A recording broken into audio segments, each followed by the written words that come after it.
Hello and welcome to another edition of Classroom Chronicle. I'm your host, Pete Braley. Today, I am glad to welcome to the studio Warley Williams, who is the principal at Greater New Bedford Regional Vocational Technical High School. We're here today to talk about the open house, which will be Sunday, November 24th, but also I look forward to getting to know Warley a little bit. Warley, welcome. Great to be here, Pete. We were talking before. Your name is actually spelled W-A-R-L-E-Y, but it's pronounced Warley. Yes, the R is silent. Okay. Yeah, I no longer correct people, though. It's all right. When I was a kid, when I was younger, first day of class, teacher mispronouncing, I used to get a little uproar, but that's okay nowadays. That's all right. I do want to talk about the open house, which is November 24th. It's a chance for people and prospective students to see the school. And we'll talk about that. But first, tell me a little bit about yourself. You're from New Bedford, right? That's right, yes. Born and raised here in New Bedford, yeah. Okay, and where did you go to school? I went to school at Kearney Academy. That's actually West End Day Nursery. And then Kearney Academy under the tutelage of Dr. Waters. Those of us remember him. Yep. I went off to Keith Middle School. Keith Junior High School. At the time, At the time, 7th and 8th grade. And then I went off to Greater New Bedford Voc Tech as for high school. Now, from what I read, you were going to Keith when you got interested in Voc Tech, right? Absolutely. How did that happen? Yeah. So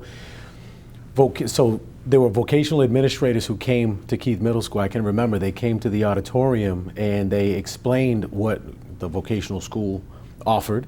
And they also said that there would be a summer program where for 3 weeks you can go visit and make different products at the summer program. Okay. And so I can remember I went to the electrical, the carpentry shop. There's one other I just can't remember.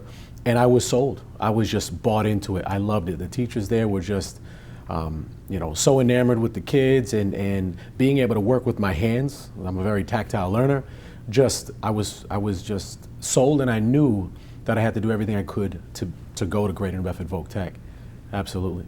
Did I read that you weren't the greatest student back in 7th and 8th grade? No, I wasn't. No, I wasn't. Like a lot of young boys. So you had to focus boys, on that, right, to get into Voc Tech? Yeah, so like a lot of youngsters, I was not focused on academics. I was focused on being a knucklehead and friends and things like that. Sports was a big part? Loved football, still love football. I was focused on those. I always did better during football season on my academics. That was my incentive. But in the 8th grade, when I understood that doing better and behaving and getting better grades would allow me to get accepted to Greater New Bedford Voc Tech, I definitely focused more. I had an incentive.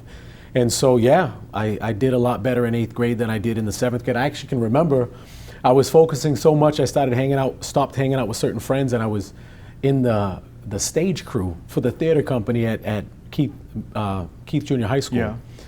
So that was a very different thing for me to do, the kind of youngster I was, to be a stage crew. But having to focus and do better with my grades, behavior, attendance, and all of that caused my mind to shift into doing different things. And so I opened myself up, opened my mind, and growth started from there. Another thing that I would mention that was a huge sort of, it meant a lot to me in my life and a game changer for me was Upward Bound, that I discovered in my 8th grade year. Absolutely. That was a total game changer for me because we had access to UMass Dartmouth. We slept there in the summertime, and we were in academic courses, and we were studying all the time, but we were playing sports. I was around other kids who were like-minded. We had great mentors, and the field trips we went on, I was exposed to the Smithsonian Institute in Washington, D.C. I was exposed to historically black college, Howard University. I didn't even know those existed. So, between working really hard to get into New Bedford Voc Tech as an 8th grader, but then wanting to be an Upward Bound student, those experiences really shifted my thinking and got me doing different things outside of what I was exposed to in my neighborhood. So it was really valuable, both of those things. And how did your family react to this when they saw the change in you? That like, what's going on? Yeah. So a lot of people reacted differently. My family, that's. You come from a large family or what? No, when I was growing up, no, not from a large family. I would say, I can say my friends noticed the difference in me more than anything else. I can say that, oh, you acting different. While you acting different, you acting too smart. That's what you get, when you come from the inner city. Oh, okay. And your, Upward Bound exposes you to a lot of education and being more college bound. And so when you come back to the neighborhood using more syllabled words or being a little bit more conscious of what you do and say, Was the that folks you grew difficult? up with. The peer pressure? That would be difficult. That was difficult for me, and I would say it's probably difficult for most kids growing up in an urban environment. When you're more conscious, and Yep. then you try to like code switch and be around your peers. It can be difficult, Yeah. because people look at you like you're trying to be above or what have you. So those are, I think what I'm saying reflects what a lot of kids go through, kind of what I went through. Right. So. When you went to Voc Tech, did you have a particular shop you were interested in, or Yes. yeah, what'd you want to do? I mean, I was interested in so many of them: electrical, carpentry. I will say, although I worked really hard to get into Voc Tech, I still had my rambunctious ways. So I wasn't able to get into any of the shops that I really wanted to. My first pick was appliance repair. I didn't get that shop. I actually got my last, it wasn't even a pick, actually it was a shop that no one picks. It was called property management. But I'm Okay. so blessed and happy I got it because I learned a little bit of everything in that shop. I would think so. Yes, we learned welding, plumbing, carpentry, a little bit of everything. And I had some great instructors. Actually, Guy Shepard, who's still an academy administrator at Yes, I Bedford know him. Voc Tech. Yeah. He continues to be a mentor of mine to this day, and he was my shop teacher. So great experience. I didn't, and I landed on my feet. I didn't get the shop I wanted, but the instructors there knew how to handle youngsters like me, and so I learned a lot from them through their persistence. Now Working with me. you told me your dad was in construction, right? Yeah. So were you thinking of following in his footsteps, or what? Yeah, absolutely. I did. I was oriented to the carpentry field and wanting to do demolition like what he specialized in and that kind of work, certainly, yeah. And so with that said, I did go off to UMass Dartmouth to do computer science, and I didn't finish. I started a family pretty quickly, 2 months in.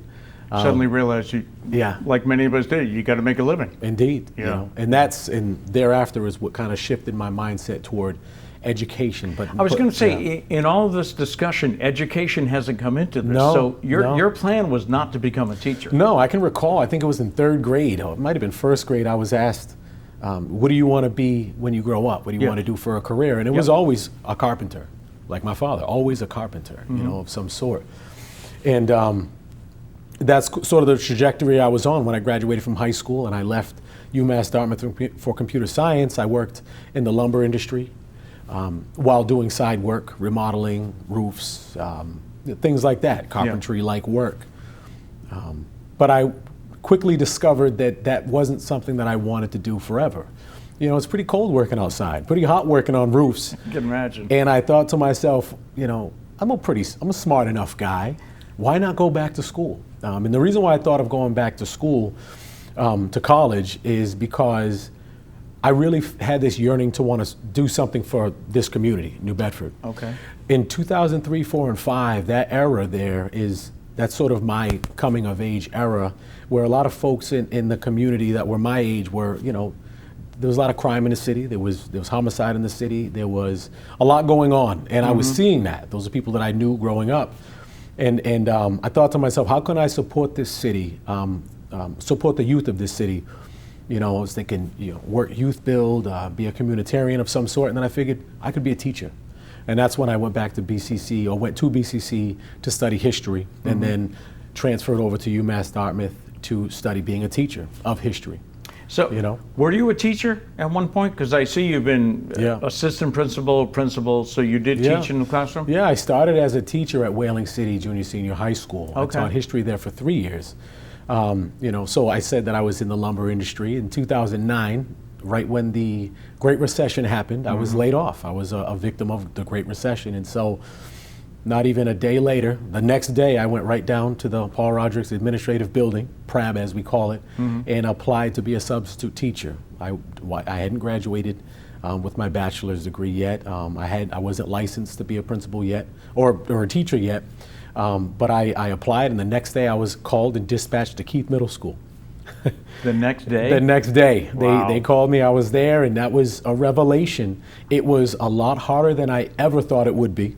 For most folks thinking that teaching is something, I'm excited, I'm going to get into it, it's hard. Teachers tip your hat to teachers. Very hard to do. Definitely. But I knew that that's what I wanted to do. And so, maybe a week or two later, I was called to substitute teach at Whaling City Junior Senior High School, the alternative school. And I never left. I became a permanent teacher there when I was licensed. I was on the rolls as a teacher, and 3 years into it, I was, an opportunity to become the principal there arose, and I became the principal. That's where I started my leadership. So, wow. Yeah, and I thank goodness that that's where I started my work, because a lot of what matters to me, the reason why is because what matters to me is supporting kids who need the most support. And because I feel like my background allows me to understand kids who need the most support and who have come from homes that may not have, everything they need to be supported in education. And so, having left Whaling City and gone on to Greater New Bedford Voc Tech and Keith Middle School, I can bring that lens to those schools where there are more students to impact, and where there are other staff members who may not have that experience, that I can lend my experiences to them. So. Was getting back to Greater New Bedford Voc Tech always a goal, or did it just evolve and just presented itself to you?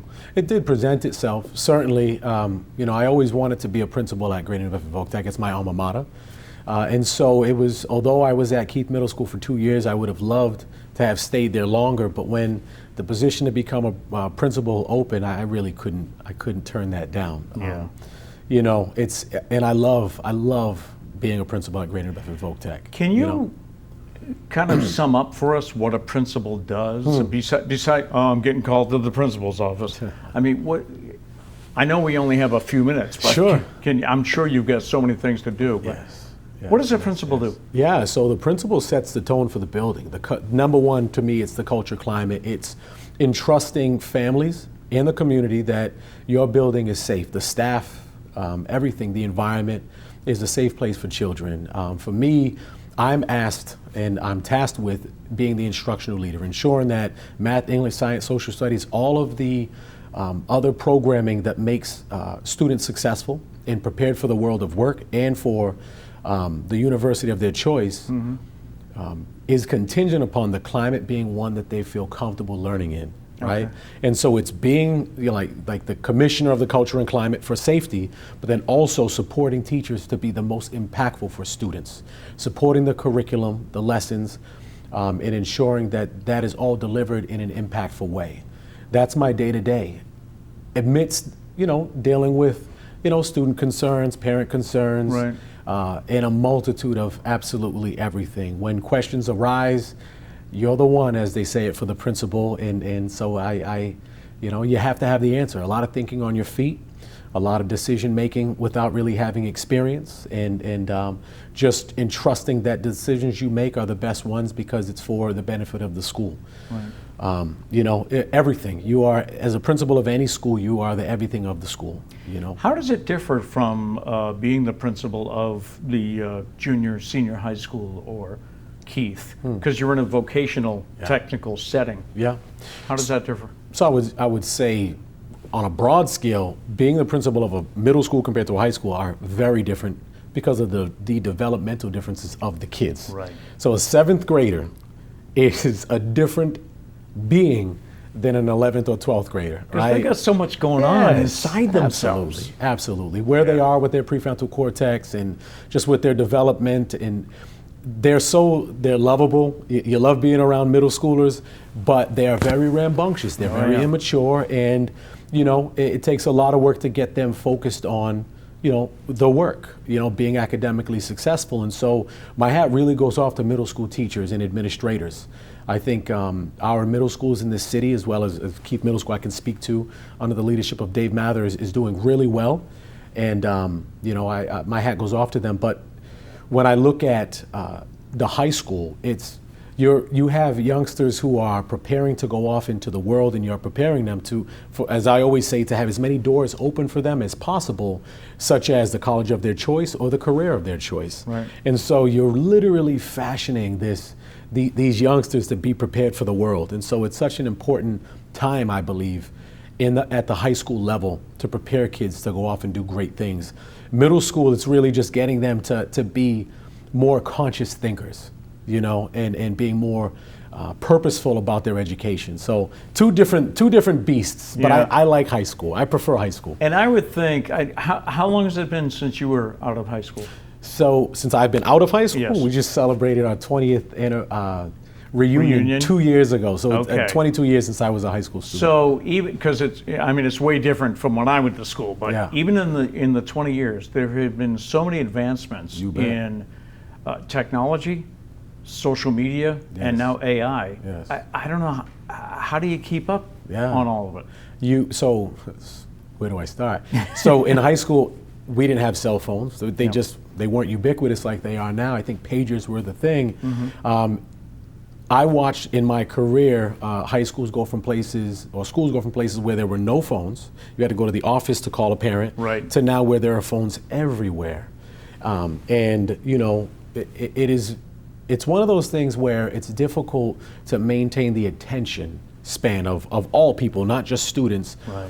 in any institution where phones are there, and so, or cellular devices are there.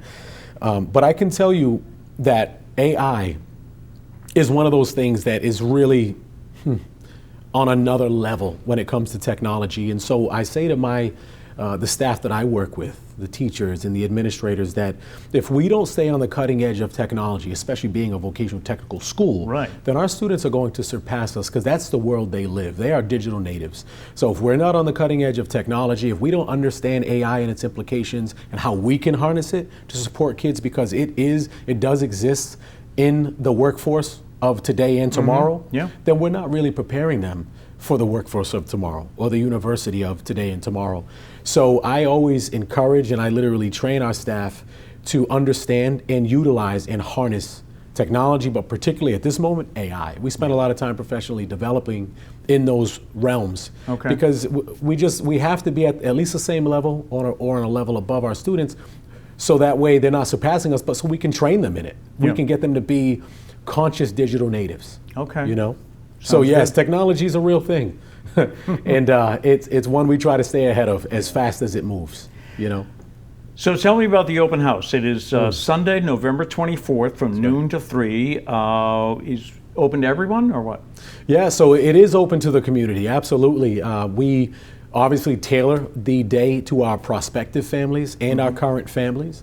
All of our 9th through 12th graders, great families are welcome to see the campus, talk to their teachers, see how their child is doing in their classrooms, whether it's their vocational teacher, whether it's their academic teacher, or even coaches who are on hand at that time, athletic advisors. But for our prospective families, we're open, and we have sessions, informational sessions that run for our prospective families who need information on the admissions process and what programs we have, from AP classrooms to what electives we have available for students, how the exploratory process works. We like our parents, our prospective families, to come in, see the school because they want to see it, but also to be able to leave with as much information as they should have in order to be able to go through the admission process, but also make the right decision. Because they're choosing between New Bedford High School, they're choosing between Greater New Bedford Voc Tech, Bishop Stang.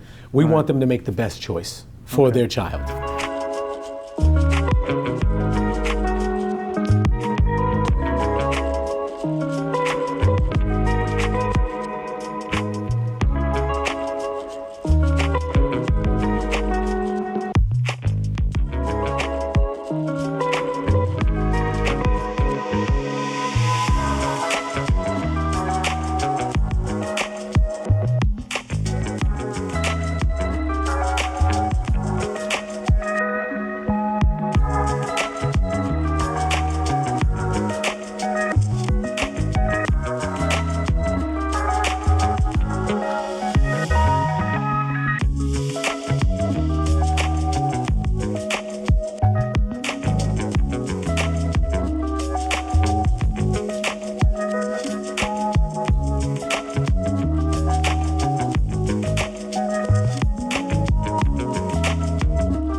And do they get to visit a number of different shops? They get to visit as many shops as they can bear visiting. So we have 27 programs, and if they have the stamina for now? it, yes, Yeah. they have I the stamina find for that- it, they can visit them all. I find that place amazing. I mean, I have Thank gone, we've done show, and I'd love to go back. If you have anything new, let me know. We'll come out and see Be it. happy to have you. But I've been in the salon, and it looks like the same place my wife goes, you know, every now and then. I've been in the culinary department. Beautiful. We just remodeled it too. Chef, we got to go just back. remodeled- Yes. Because we went there, I think, before COVID. Oh yeah, it's brand new. We just remodeled it last year. And I don't want to call it cafeteria. It's like a cafe, right? Sure. That's open every day. Yeah. Yeah. Absolutely. Yeah. So I mean, and then some of the shops, the automotive, the marine. There's We a have Marine Technology is our Yes. newest program.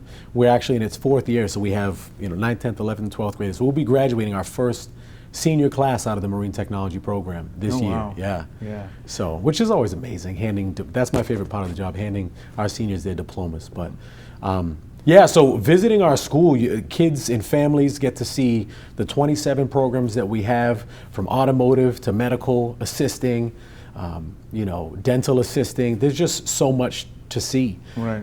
In holidays, we have the cosmetology shop is wide open for folks to come in, the community to come in, to get their hair done, Yeah. get their nails done. I usually get a clear coat myself. But and the cafe is open. I neglected to say it's not open every single day. Right. 2 days it's closed. They cycle because there is curriculum work. Although folks like Right. to eat there, our Right. students, it is a classroom. So 4 days out of the 6-day cycle, it is open to our staff and to the parents of students to patronize. And I was surprised. I just remembered when I was there with Chef Henry Bousquet. Yeah. I remember that it's more than just how to cook. Sure. They go into inventory, how to order supplies. So you're really learning the business. You're learning the business Right. from soup to nuts. You're learning how to bake. You're learning line cook, how to expedite orders. You're taking orders at the counter, serving. Every student goes through that whole process and the ordering, as you had mentioned. Right. And who better than to have that experience from a decorated chef like Chef Bousquet and the rest of the team of great instructors that we have in our culinary program. Students have had some pretty great things to say about you. I wrote down a quote here. A recent quote that I read in an article said, "This man truly cares about his students like no other principal I've had has." Why do you think they say that? Wow. And how does it make you feel? I mean, it feels good to hear that. Yeah. Do you feel like you do things different than others? Or I'm not asking you to compare, place yourself number one, number two, but what? Yeah. I'm just committed. I've been committed since day one, and I still am. Education is difficult. Ask any teacher, any administrator. It's really, really hard work. So the work I do it's laborious. It's difficult. It's tedious. But I am able to be grounded every time I get in front of kids. Every single time. If I had a difficult meeting, I know, go right out to the lunchroom, go see kids. High fives, fist bumps, elbows, and just talk, get to know them, say hi. And it just grounds me and reminds me of the purpose of the work I do. And kids know real from fake. They just know it. Yeah. And for me, I just wear my heart on my sleeve. I give them who I am. I share my experiences because I think my experiences reflect theirs. And I listen to them, and they know I care. That's and probably I think, the key right there, well, listening to them. Listening to people generally, and I'm not always perfect at that, but I think if you want to get the most out of people, hear them, and so kids know that about me. When they have questions, they come to me, Williams, can we try this out? Can we do this for the pep rally? And it's not like I'm just going to say no to them. I'm going to say, well, go back to the drawing board and make that a plan that'll work, and we'll talk about it. And so I'm there. So Mr. Voc Tech, I'm on the stage dancing with them. I'm doing Monday morning PA announcements for kids while I'm really, really trying to get them pumped up and excited. And I'm out there with them. And so it matters. They know I'm there for them. And I think that's what matters. And so it feels good to know that these kids have someone in their corner. And if I can use my platform as a principal to do that, I'm going to do it every time I can. So. Again, the open house is Sunday, November 24th from noon to 3. Do we have to pre-register or anything, or just show up? No, families can just show up. They can absolutely just show up. We will be sending out flyers, physical flyers to the middle schools, and we'll also be sending out digital information to families. Our social media will also have the flyers that indicate the sessions and what times folks should be there. So, and where do they go to? What part of the school? So they would go right in through our welcome center, right through the main entrance? entry, yes. And so it's a busy day that day. So we have a main parking lot that's available to all of our patrons or to our visitors, but we do have to utilize other parking around the school. And we have shuttles from from parking lots just outside the campus to get folks onto the campus, because it is a full house. Thousands of people visit us on that day. Wow. Yes, it is a full house. And so staggering entry, like if we say we open at 11 o'clock, not everyone has to come at 11 o'clock. You come at 12, 1 o'clock, 2 o'clock, we'll still be there. But for everyone to come at 11, that's where it's going to be really congested. So. And one thing I've noticed in just about the minute we have left, every time I go to Voc Tech, it seems I interview a teacher that went there as a student, and it's the same with you. What brings people back? I mean, that's a testimony right there, right? Yeah, that people absolutely. want to be a part of it. Yeah, I would say that is the truth. We have a lot of teachers that are alumni. I've been able to hire in the last 3 years probably about 50 new teachers, a third of which are alumni, if not 2/3 of which are alumni. And so I would just say it's a beautiful building. It's a beautiful institution. Thank goodness to our facilities and the custodians folks. But we have awesome teachers who have been there a long time. You know, a lot of our folks retire having worked there. And so there is this love for the building that attracts people to come back and work. Absolutely. Super. Thanks for coming in. It's my pleasure. Thank you for having me. Warley Williams, the principal at Greater New Bedford Voc Tech. We are always looking for interesting people to talk to from the area schools. If you have a story about an event, a class, a teacher, or administrator, please let me know, and we can set something up. You can email me at peter.braley@newbedford-ma.gov, or you can message me on Facebook or X, formerly known as Twitter. Can we stop that someday, formerly known as? So, until next time, thanks for joining us. I'm Pete Braley. Take care.